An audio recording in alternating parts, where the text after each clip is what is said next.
Hello everyone, I'm Adam. And I'm Ryan, and welcome to Games, Comics, and Coffee. That was just cheesy. Yeah, it was. It's the first episode, we'll get away with it. It's a very good coffee. I know some of my fans like cheesy stuff though. Yeah. So anyhow. Some are extremely serious, so. Yeah. Okay, so welcome to our first episode. Today we're going to be talking about reboots in the video game franchise. As well as in the comic franchise. Probably touch a little bit on why some comics are different in the graphic novel form than they are on screen. Correct. And also probably a little bit more about a little bit of everything here. Yeah, we'll get there. It's first episode. Yeah. We're going for quick and easy and not for anybody kind of thing. So, but yeah, we're going to talk about games first today. So, Adam, over to you. Okay.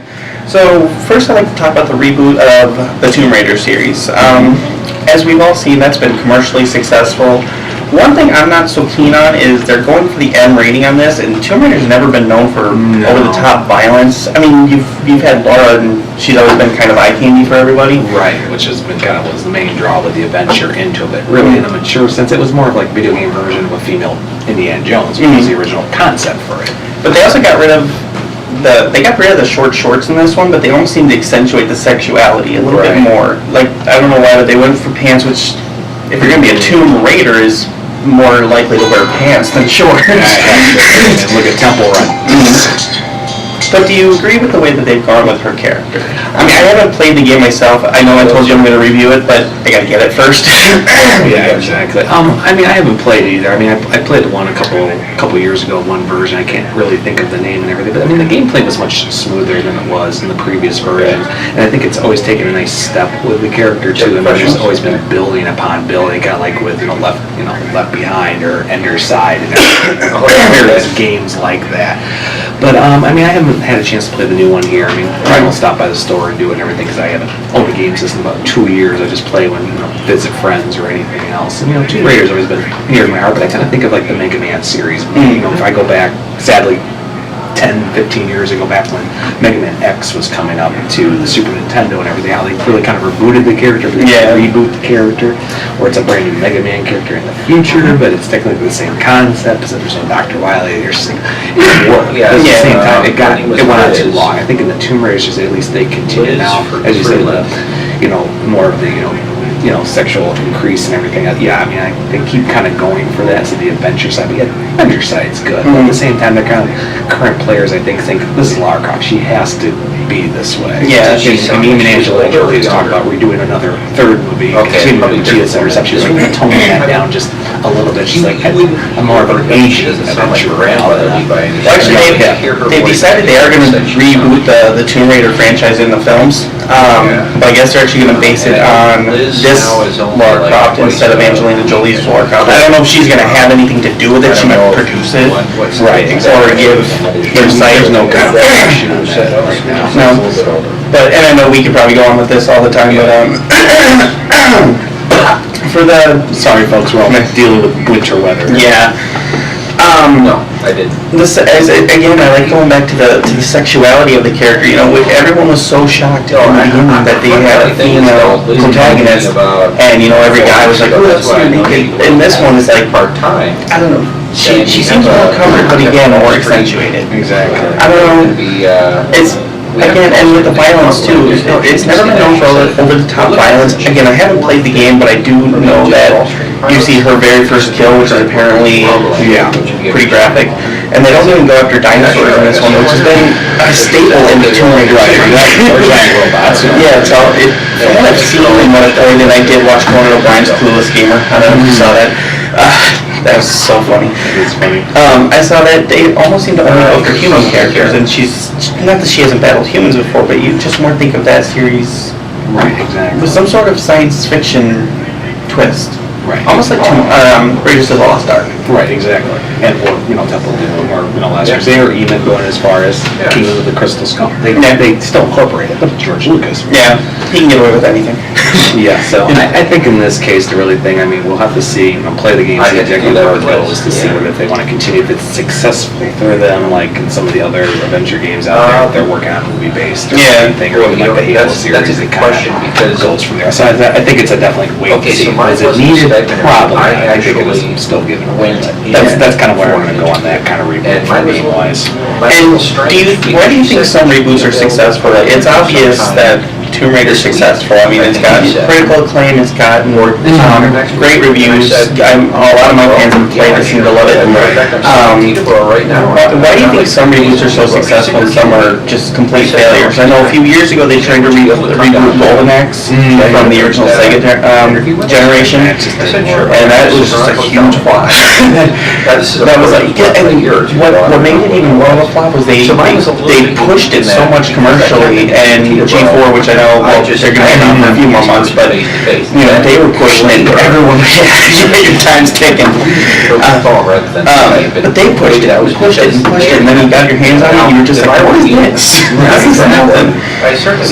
But why do you think that it just didn't seem like gamers planned with that, like they've done Tomb Raider, and is it because you think it's Tomb Raider's a series that's kind of kept on and Golden Axe stopped after like 2 or 3 games? I mean, that's part of it. I think it's like I just brought up with Mega Man X back in the mid-late 90s and everything. The reason was it kept a familiar tone, but it kind of moved it up a level. You know, a different thing. I kind of moved the story past the whole Dr. Wily and so forth.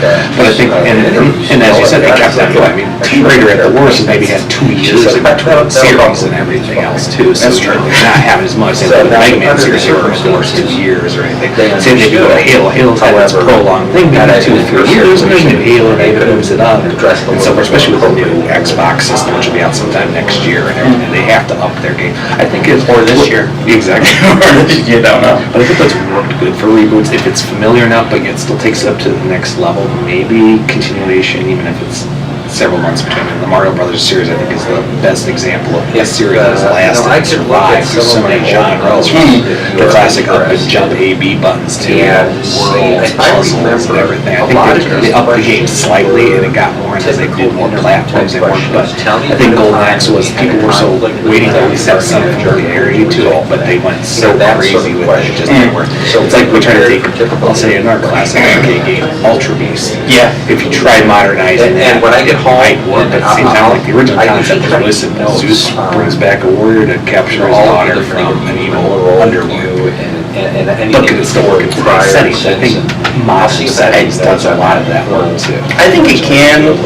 I don't know, because you got like Mario and Zelda, they basically run on the same premise of, guess what, I'm going to kidnap your princess and you got to save her. I mean, a few little different... Wash, rinse, repeat. Yeah. But it almost seems like with how our generation grew up with that, it almost seems like Nintendo just grew up like right along with us. Exactly. They saw what we needed. I know a lot of people seem to almost try and scold Nintendo for trying to come up with innovative ways. I personally like the Wii U. I thought the Wii U. Yeah. Oh, good. It just seems like they're the only ones who really want to revolutionize gaming. The way that we game. You got Nintendo, or you got Sony, you got Microsoft, which are like, yeah, let's get bigger engines and prettier graphics. Yeah. And it's like, well, that Blu-ray works. player while we're at it too. Hey, you can watch your favorite episode. Which, honestly, I like that, and I like that I can stream Netflix, and I like that I get graphics, but I really actually...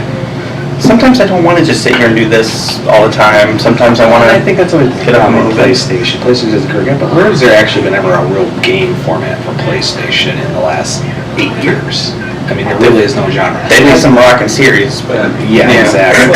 Or has it been mostly through the whole era of the PS3 compared to PS4, where they want to try, and yeah, PS4 looks cool, but as I said, I'm not impressed. You know, if I were buying our game system, I would still stick with Nintendo, because like I said, they grew up, and you know, my son, who's 2 years old, and he plays my iPad and wireless device. The truth is, I see Tyler working with that system better than I would as a PS4. So do you think Nintendo's more of a family system then? I think that's the truth. I mean, yeah, Xbox and PS4 can go any way, but Nintendo's always been family. It's always been like the kids coming home from school, mom and dad, and the kids are asleep. So. Oh, yeah, I remember going home.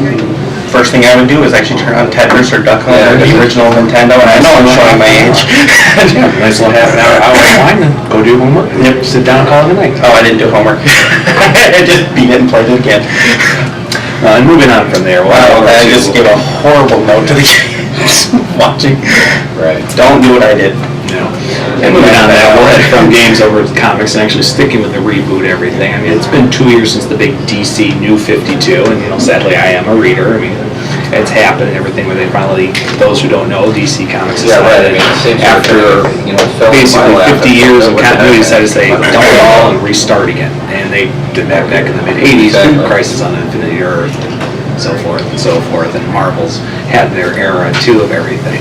Yeah. DC 52 has, in the long run, actually worked with a lot of series. It's brought and given more chance to other titles, but in some others, it's not giving a shooting chance. But in today's market, let's face it, digital media is becoming bigger and more As a matter of needed. fact, Every day now, Marvel's kind of done the Marvel now. They don't really do the reboot, but they kind of up the titles, better writers, better artists, kind of modernize it after the movie. Because one thing that's the difference between Marvel and DC is Marvel's always capitalized on the success of Spider-Man and X-Men. Yeah, they really have. And they have really moved trying to keep it that way. I mean, a few very big example. I'm not going to go hugely into that for the alternate universe versus the Marvel universe, but in those cases, I mean, it's kind of like, you know, I've said, I was talking this before we decided to do this episode about how some crossovers really succeeded and others have failed. DC right now, I can see 52 has worked. I mean, it reinvented a lot of the characters, made them younger, it cleared the board, it allows them to, you know, take the characters and use fresher directions without all the baggage, but, you know, just being successful like the Batman and Superman series, Green Lantern, So I which never really don't see technically went, but I'm not getting into that for another episode. But, you know, it's, you know, at the same time, it's like, you know, that's a whole start from scratch. might be good. All of a sudden, none of the characters are married, none of the characters are old, nobody's been around. Kid Flash didn't exist, but this Kid Flash exists, you know, blah, blah, blah. Yeah, there's like 700 Kid Flash. Exactly. We love you, Wally, just to tell you. There might be some coaching. But, and same thing with Marvel, where they like, we don't go crazy, but you're in a time where like they pretend that things didn't exist. Well, depending on, I've always said, depending on the writer and the story, I mean, sometimes you want to pretend it never exists. Whether Well, it's like with the Superman movies where they pretend that Superman 4 didn't exist for the new one, and now for the new one they're pretending the last two didn't exist. I want to pretend it never existed, but I remember being in the movie theater at that, see, now I'm showing my age. But, I mean, that's an example. I think what's worked there, like I said, they got the audience, they were able to go to digital media, and they were able to give the writers a lot more free reign to establish this new continuity for everything. And there was actually just an interview just the other day with Chris Claremont, and those who don't know, Chris Claremont is actually the reason why X-Men franchise became such a success. He took it in the 70s and made it to what it eventually became today. But I think he said it very self, you know, I might have created these characters and storylines, but in the long run, I don't own them. Marvel owns them. So Stan Lee owns them. Exactly, stuff like that. And basically, in the long run, is you do what you do, you hope, and you just cross your fingers that whoever comes after you is going to build on that, or just say, you know, it didn't work for you, or move on it. You know, I'm not going to name any writer, but I've seen some writers where, you know, they basically said, like, throw that out. That's just horrible. We're going to pretend it never happened. Stuff like that. But at the same time, you know, reboots that have worked halfway. When they rebooted the Avengers franchise back in 2005, which was really a reboot, but would basically say, oh, Scarlet Witch has lost her mind, I so very much and enjoy flying with it. it caused some controversy. And I read a series, and that was good, but I was happy it was kind of all over, and here we are 8 years later, and they've kind of repaired all that damage. Yeah, but do you think when I they wish you the best of pretend luck. something didn't happen or pretend something didn't exist, they're almost kind of slapping the fans in the face? I think, yeah, because sometimes they'll even put an excuse like, well, you know, we say it's the war and we're doing there's some, you know, storylines last couple years in the Spider-Man books, and I won't even go as far as tomorrow with the Daredevil books, where To see if I you kind of want to go, like, wait a second, I don't know that happened, and you're telling me all that stuff I read, all that believed in is just, Yep, you bet. what was the point? And that's when it's like, well, why did I waste this money, why did I waste this time reading? And I don't want to do my blog, and I'm putting my collection on eBay, so there. Yeah. And I'm gonna get $100 out of it. No, but it just seems like, I don't know, see, I can see if they're gonna reboot a franchise, okay, yeah, you can make a story and take it your own way, but if you're not gonna do a complete reboot, don't try and tell me that something didn't happen. At all. Exactly. Like, they rebooted the Spider-Man movies, which was way too soon in my opinion. I have to agree, not that I didn't enjoy Amazing Spider-Man. Yeah, it was good, just rebooted way too soon. That's like rebooting the Matrix right now. Actually, it's probably even worse than, that's like rebooting the Avengers right now. Oh, no, exactly. As far as Iron Man, if Robert Downey Jr. finally says, after I'm done with my next 2 Avengers movies, I'm done being Iron Man, and they just restart Tony Stark again from scratch. Well, I actually saw a movie, it was on movieplot.com, I believe. He did say he's actually done, well, not done, he has His contract's his finished. contract's done after 3, but he may come back for like the Avengers 2. Right. But I think after that he said he loves the character, but he just doesn't want to.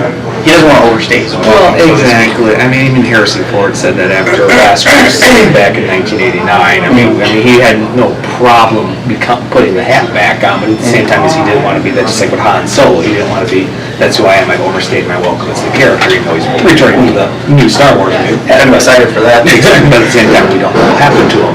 You know, he might die at the end of it. Yes. Which, you know, let's face it, Harrison Ford's 67, you know. I mean, not that old, but you can't be pulling the blaster out all the time. Yeah. Do you notice they never hit anything with those blasters? Dude, I don't know. Just like 2 minutes target practice would fix that. So they mowed down all the Jedi temple. Another thing, if we're going to go Star Wars route, I found this out. I was actually working at Best Buy when that movie came out. Did you know the 3rd movie, the Revenge of the Sith? So I should say the 6th movie technically. Yeah. I guess that was actually supposed to get an R rating. Yes, because of the depiction. I mean, let's face it, there was a scene. You know, I'm pretty sure everybody's seen it by now. It's been out for 8 years. But you know, there's that. Spoiler alert! If you haven't. And it's, you know, that part where the young Jedi students are there and Anakin comes in, he says, Master Anakin, they're everywhere, what do we do? And he pulls out the lightsaber, I mean, right there, he just basically, I'm like, well, that really depicted that he became Darth Vader, he just killed children. But I heard, and this is just what I heard, I haven't confirmed it anywhere, but I heard in the original script, they were actually supposed to show him going, cutting. Yes. Which, it would have been Star Wars theme of just like Gene, and then they fall into a pile of clothes. Right. But they thought that was too graphic, and I guess they had to cut down the last scene where he gets his arms and legs chopped, because I guess that was actually supposed to be meatier. But yeah, but it was too much. But then again, supposedly when he was wiping out the Separatist Council, that was supposed to when he finally killed Newt Gunray, that was supposed to be much more, not like really graphic, but much more a personal attack. Is basically, you know, this is the person who has been after his wife for over a decade, and has caused all this. Really, the beginning of even though Palpatine started off real, but I mean, let's face it, it became very personal for Gunray, and it was supposed to be very personal when Anakin finally killed him, but they made it very, he just slashed him, and that was it.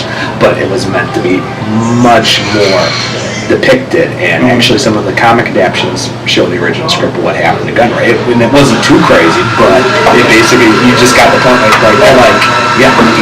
got revenge for his life. it's one of those where, you know, you hear Star Wars and you think childhood memories are so close. Our generation, I don't have kids, I know you have a child. Our generation of kids, we're going to hear Star Wars, we're going to automatically think it's okay for kids. Right. And then we're going to take them to that, and then we're going to be covering their eyes. In 2 years, like I said, my son will be almost 5, almost kindergarten age, and he'll be like, well, see, I was in kindergarten when I saw the first ones. They re-released them at that time before Return of the Jedi. Old, dating myself a bit, folks. It's like, you know, you can't really market an R-rated movie to kids anymore. They used to. I mean, I remember seeing RoboCop lunchboxes. And that was even to today's standards, I guess that's kind of violent, but I guess, think about The Dark Knight. That's a great example. You wouldn't have gotten away with that 20 years ago, but you can now in a PG-13 setting. Some of these, this is really for a whole other show too. I mean, now people think, gee, it's either got to be completely documentary or it has to be animation. I can't say Disney because even Disney has gone up because of things. I mean, great example, and they own Marvel. I mean, there's an example there too. That's why they create Touchstone Pictures back in the late 80s to make them more adult-situated films. Well, even now Disney is throwing their name on the, like Pirates of the Caribbean. You did never see a PG-13 Disney movie. No, and especially when Pirates were made, everybody's like, okay, if you're going to make a movie about this, you're going to have to get a little bit more historical would be actually the word for it. Actually, because, even though it was Disney, I think they basically depicted, especially in the last one, Strange Tides, when, the villain went, straight for someone. Like a lot of these pirates, if you go historically, were merchants and high rings that had to get forced in. Like they were high society. They were saying, went right back to saying, forget this pirates life. I'm going to go work for the government again. Do you think Disney has actually grown up almost too much? Because in the last Pirates movie, one scene that always stuck out to me, there was a huge, and I know there's some people that are not religious on Earth, but there's a huge Christian guy in there. And he's praying, I am more religious. Yeah, and I am too, but he's a huge religious Christian guy, and he gets punished for praying to God. Correct. And then later on, the scene that really sticks out with me is they tell him, get out of here, he has to take this rowboat, and then they turn on the flamethrower on him, and then they're like, oh no, why don't you pray he's okay, and then they turn it on again. Right. So do you think Disney goes too far sometimes? Sometimes in a case like that, because I'm not going to out, because there's still tons of Disney stuff I love to watch. Yeah, Disney's a great movie. Yeah, but Wreck-It Ralph is awesome. some stages they will, that is historically accurate. I mean, I have been, like I said, me more, especially since I work in that environment. I mean, sadly it did happen where, where's God now for you? But like I said, that's conversation. But I think sometimes Disney has grown up too much, but at the same time they do want to get back that old innocence. But as they say, I think Walt Disney said it best: those who want to accomplish just dreams will only do what they have the courage to do. So in that case, it works. Another thing with Disney that always shocked me was, you saw The Lion King, I'm assuming.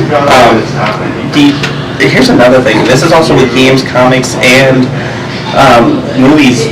Do you think sometimes the violence, look at the violence that was in The Lion King. Do you think that was way too much for a G-rated movie? I mean, look, especially for 1994. Yeah, basically it's a young kid is framed by his uncle for the murder of his father. And why we never see him foster that, we know how he died. Yeah, we don't see him hit the ground, but we know he died from a stampede. And the story is very mature. I mean, he was cast out, a young prince cast out. The old classic, the evil brother took over the kingdom, and he was exiled. Something like a Cain kind of thing. Very Cain and Abel kind of moment. But at the same time, I mean, that's been things for Shakespeare too. And I mean, if you even know, if you want to get for your historically, like the Man in the Iron Mask, the reason why the brothers get separated in the story is because the king said, I've seen too many members of my family, too many kingdoms where the brothers just fought over it. He didn't want that. So he wanted one to go live a normal life, and the other one he was going to raise to be a king. But he died. Yeah. And henceforth, him dying, that fatherly influence was not on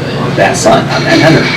But, that's an example and so forth. And I think that, in a way, it took a little piece from that, too, and everything. But keep in mind, there's no Iron Mask over the lion, and we have a talking warthog and meerkat, so, but, getting on that. Yeah. Bringing this back to comics, because we kind of skewed in the movie. So looking at our time, too, it's supposed to be a short vidcast, and we got people around here, if you can't tell. Hooray for the edit button.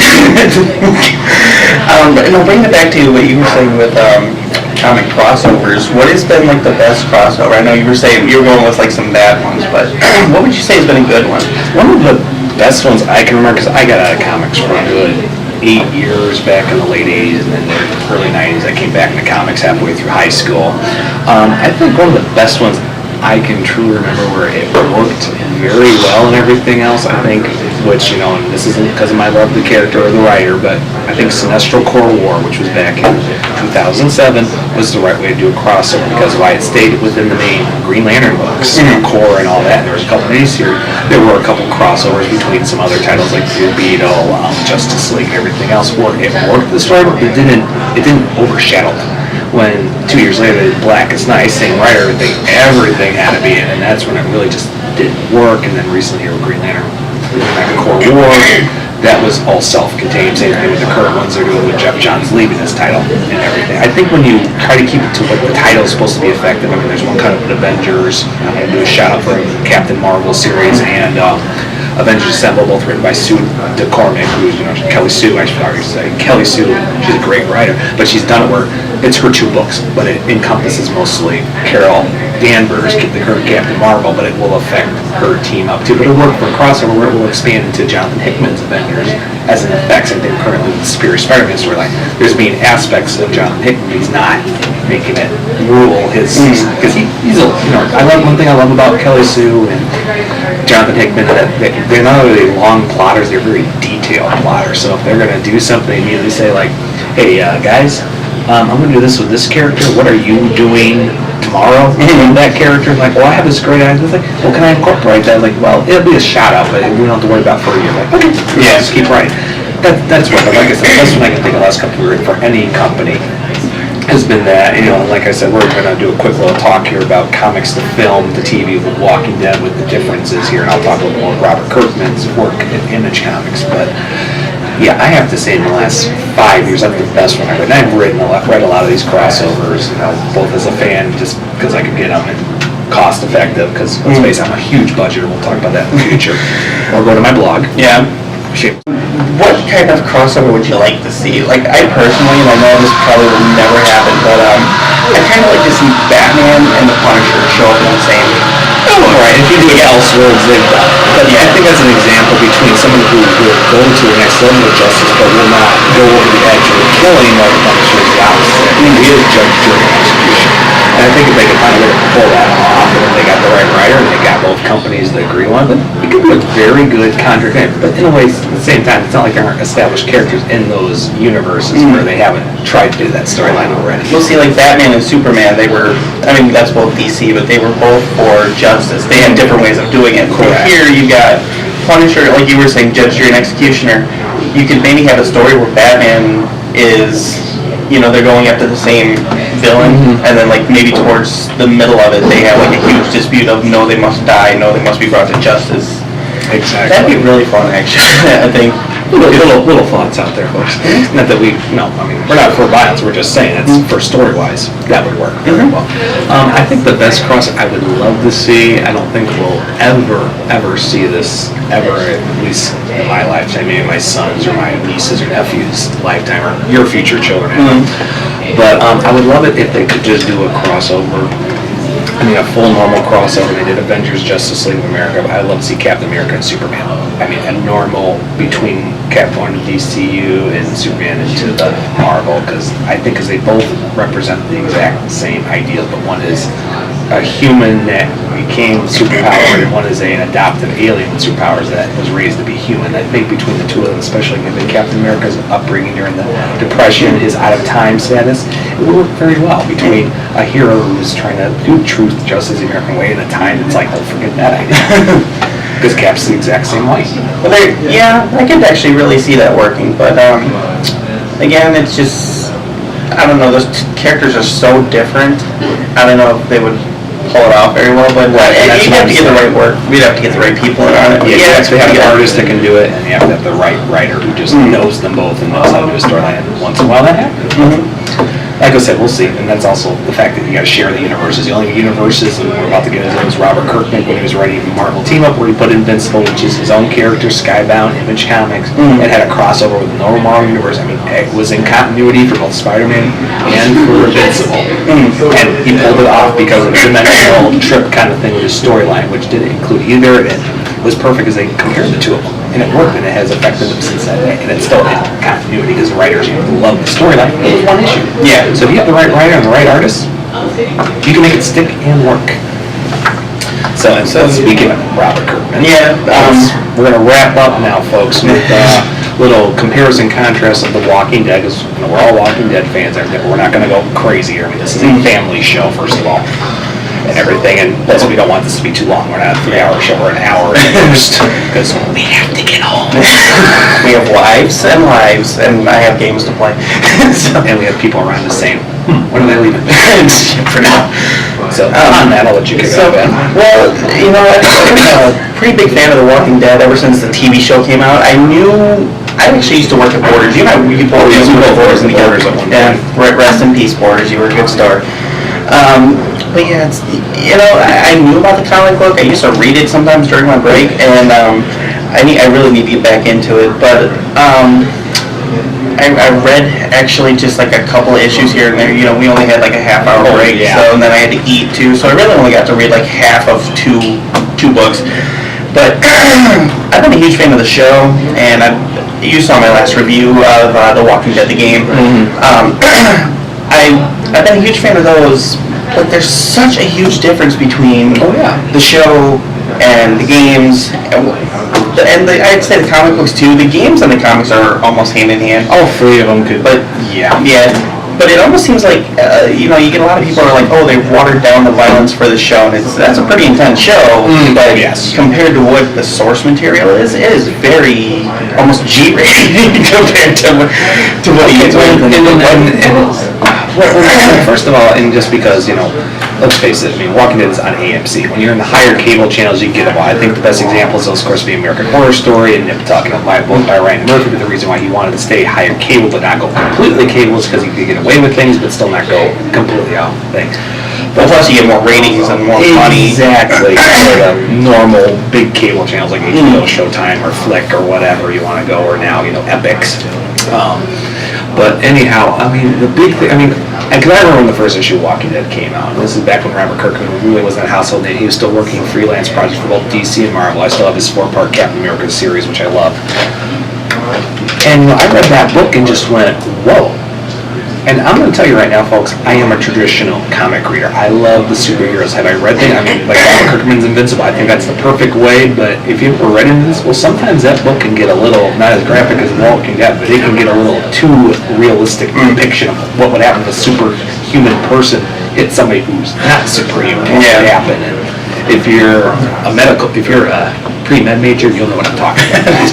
But, because as you know, we have a lot of medical people. Books have gotten real about it. I talked about earlier when I got back in the comics back in the mid-90s, and one of the first ones was Spider-Man back when it was 4 titles, and they pretty much was one complete storyline in a month and everything. And there were some things that were happening just made me go, well, this isn't it was dark, but it wasn't, you weren't getting cut open, you weren't bleeding, you weren't having your intestines on the outside of you.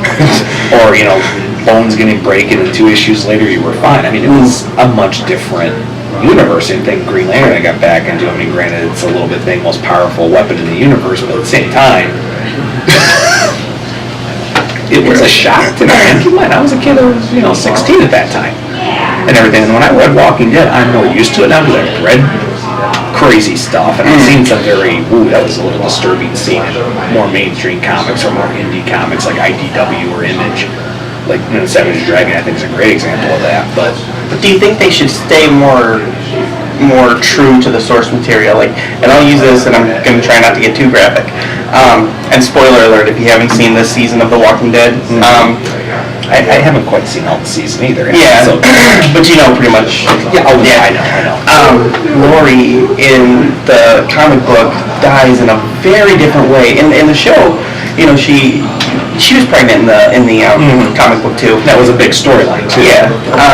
She, I'm not going to tell you exactly how she died because it's just way too graphic for a family show. Right. But basically, she gets killed and the baby dies along with her while she's actually holding him. Holding her. But in the show, it's actually her son Carl. She goes into labor, they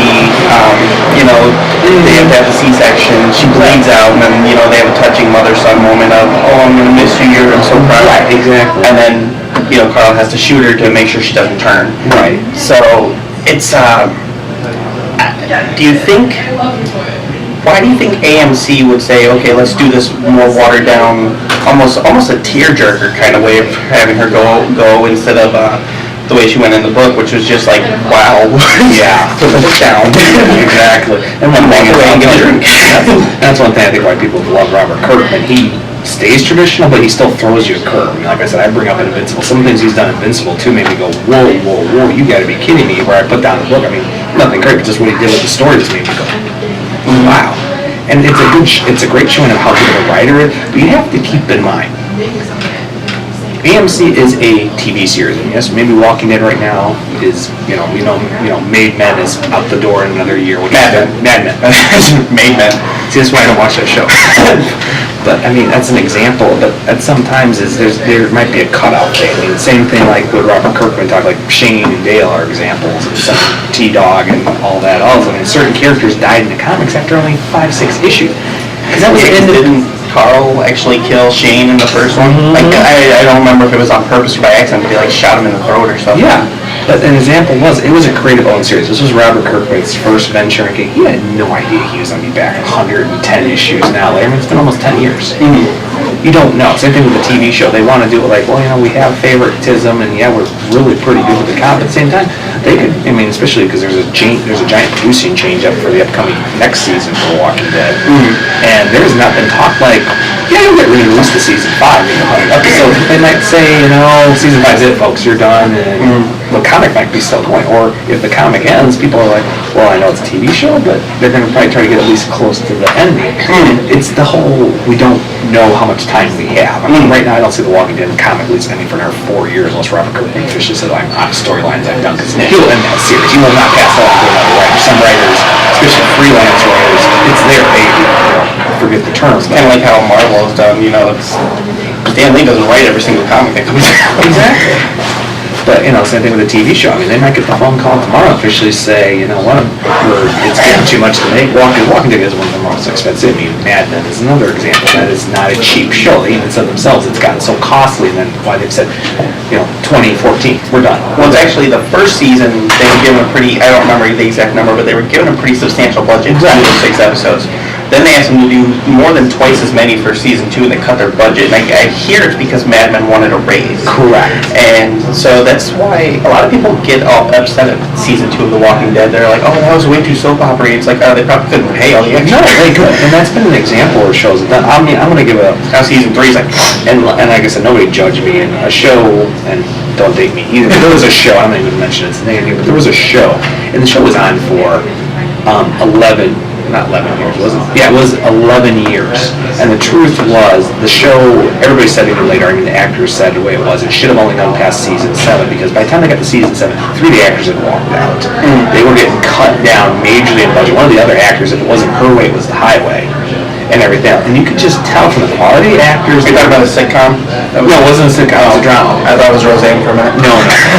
And that's, you're getting what I'm talking about. Yeah. It's along those lines. And it kept going, like, oh, it's getting higher. It's like, yeah, but you have an audience. But it got to the point, too, where they said themselves, like, you know what, I'm not watching a show for these people. Where's my original? Where's the good story? Because you could tell they weren't even, barely, they were even in interviews saying, well, we do 1 or 2 takes. And we know right now, especially for a show like Walking Dead, unless it's a specific scene, they're probably doing 10, 15. A guy who used to do TV pilots. And it just gets to the point, like, you know what, if it's costing you more money than to put it out, I mean, in this way, Walking Dead was the most successfully cut budget, and that's why they moved the farm until now getting to the prison, which was from the comics, which, we've seen the budget come back. Yeah. Now they said, Mad Men's ending. Breaking Bad's ending. There's a point where you, and I'm not going to judge you, because it's a whole different universe when you're in professional entertainment and everything, is you just have to know when you're like, you know what, folks, we just got to say no more, Let's end the series. Let's not, just because we want to do content. I mean, 2.5 Men's a great example of that. I mean, they said themselves, now it's going to run out, but I'm just like, it's a point where you just look at it and say, no, really? I mean, I could understand another year without Charlie Sheen, but it's like, you should just left it, or at least just done this with Alan and just end it. Because now, I mean, I caught a couple minutes of it this past week, and I just said, John Cryer is probably the only, because he's trying. There are actors out there who's like, I'm getting paychecks for it. He's tried. I mean, especially after he won his Emmy, he's definitely not going to go out saying, well, I just want for a paycheck. He's look at what he's got, and you just go, come on, no. Not that Ashton Kutcher's not a good actor. Right. It's just, when I watched 2.5 Men, I wanted to be characters, but the same thing could be for Three's Company. I mean, think about it, when Susan, what was her name? Suzanne Summers? Yeah, Suzanne Summers. When she left, the show actually did better. But I think that was because there wasn't quite so much tension.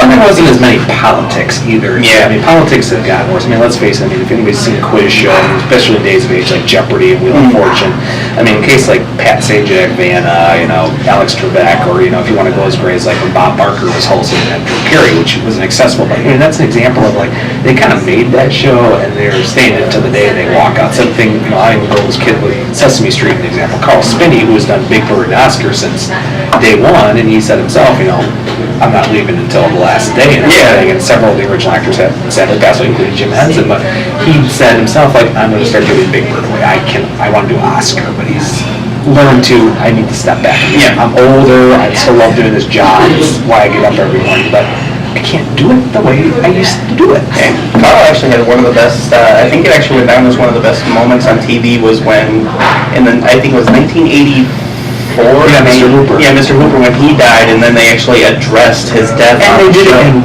one take. Yeah, well, they were so emotionally Exactly. probably. But at the same time, as they didn't want to write over, they said, no, we gotta take it, and it was very hard, because even Carl even did all the drawings that are done in that episode. I mean, we have the DVD set, because, Tyler and everything. Yeah.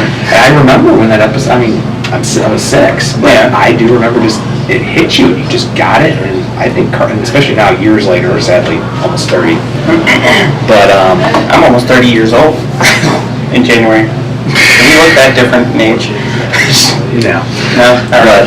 I think I think that's an example right there, is I knew where to cut it, and I think sadly, like we all do in our lives, when somebody passes away, we lose a job, we switch jobs, we switch houses, we move out of the nest, life does go on. It goes on because it just does. We might not like it, but it does happen. And I think an example, getting all the way back, we talked about Walking Dead and AMC and politics, is I think the best way is they're not sure where it's going to end. I mean, they're not. I mean, like I said, AMC could get the call tomorrow, say we're going to switch to another producer, and then Robert Kirkman says, I love doing this, I won the Emmys, it's my dream come true, but I need to go back to my other projects. Thief of Thieves is in production right now, and that's going to divide a lot more of his time, because he doesn't want to get that off the ground. That's a more recent series a lot of people probably are never going to know about.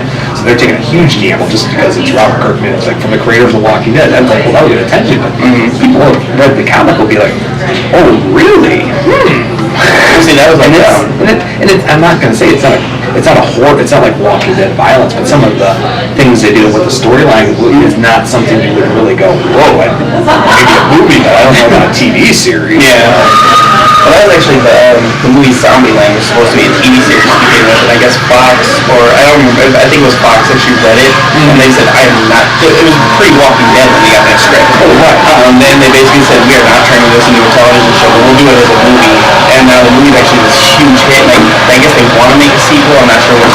And I think, yeah, and then it's another example of One Tree Hill. That originally was proposed as a movie for Ravens, which was the main story. These two brothers, same father, opposite sides, by the end of the film, come together, and then they kind of went, I think this would work much better as a TV drama series, because it'll be a better build-up. It's not a 2-hour movie where, you want to root for the characters, but, there's another example of a show that stayed on too long, because 2 reasons was they had nothing really to replace it with, and like I said, it was there so long, it's like any other TV show.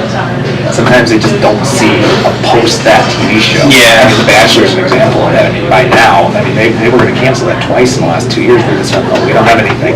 It's like the X-Files. They actually, they gave one movie, which would have been fine, because that was actually a movie on during the series. Then they tried to continue it on in movies afterwards, and it was just like, I don't know if you saw the last one. I was like, wow, you don't have a new series like that and then end it on that note. I think, and it's a great example of X-Files, a series where it did go beyond the thing, but I can say that final episode, they tied at least all of the last 2 seasons to make it all work. So I will always give Chris Carter applause for that. I hear they want to actually bring it back. Yeah, but at this point in time, it's like, we're past them, now we're past the line of doomsday. Way after. Well, just either invade the aliens or say they died off. Yeah, be done with it.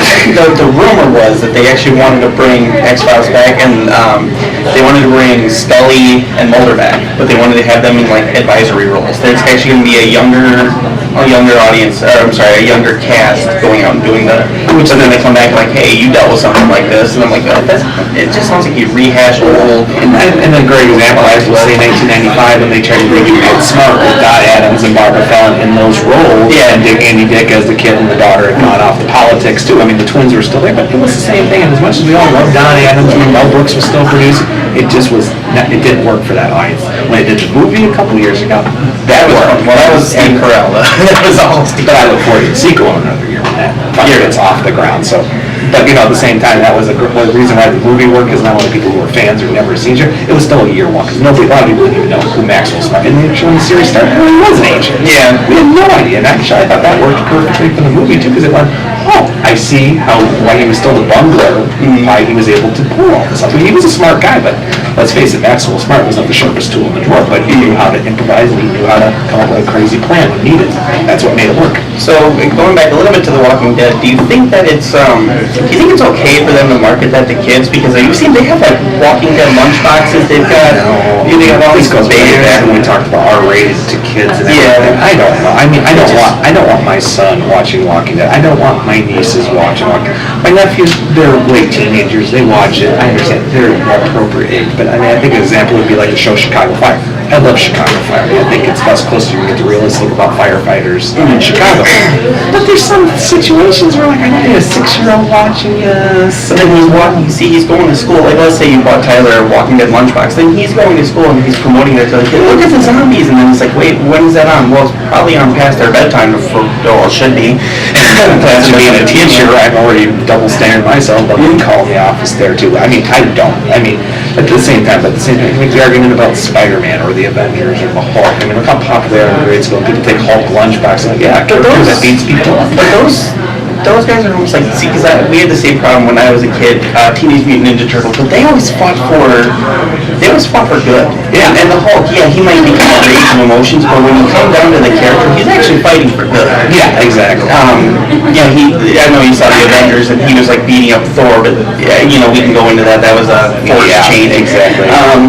But it's just, you know, they always fight for good. This is just zombies walking around going, guess what, you're human, I want to eat you.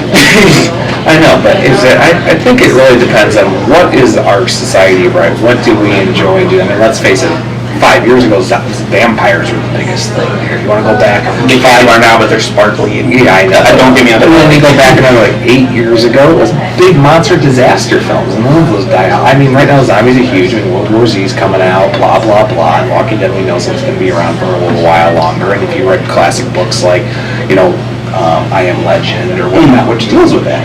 It's not a genre that's going to go away, but will eventually people say, you know what, I'm tired of zombies, and we'll move on, and we'll be into a whole other TV show that we wish you kids would really watch. Just bring it, like I said, that lunchbox home. I mean, I was the guy who brought, the old TV show Brave Star. I had a Brave Star lunchbox, and I think some people You were so dating yourself right now. But let's face it, in that time when that was a cool cartoon, it was perfect and everything, a lot of people said, Westerns are so out, and then, 7 years later, 20 years would knock the Western movies back into the genre, but I think there's an example. But at the same time, everybody's like, oh yeah, Western, yeah, we all played cowboys, and that's what we grew up with. Kind of makes me think, when does something become new and hip to being old and dated to retro? I know that's probably for a whole nother show. I think that's what we're leaving for too, because like I said, taking the time. Yeah. So I think that's My what wife's probably going to be here pretty soon. Yep, exactly. And I know I'll be getting phone calls soon. we love you. I reach out, love you. Love you, Mel. Anyhow, so I think we'll just leave that for our future discussion. We'll see how the season go, hopefully, and everything else and all that. So, because let's face it, probably next thing, we got tons of other stuff coming out between games, comics, TVs, and normal talk. We're not going to talk politics here outside the normal entertainment politics, but I mean, it's Don't how get it into politics.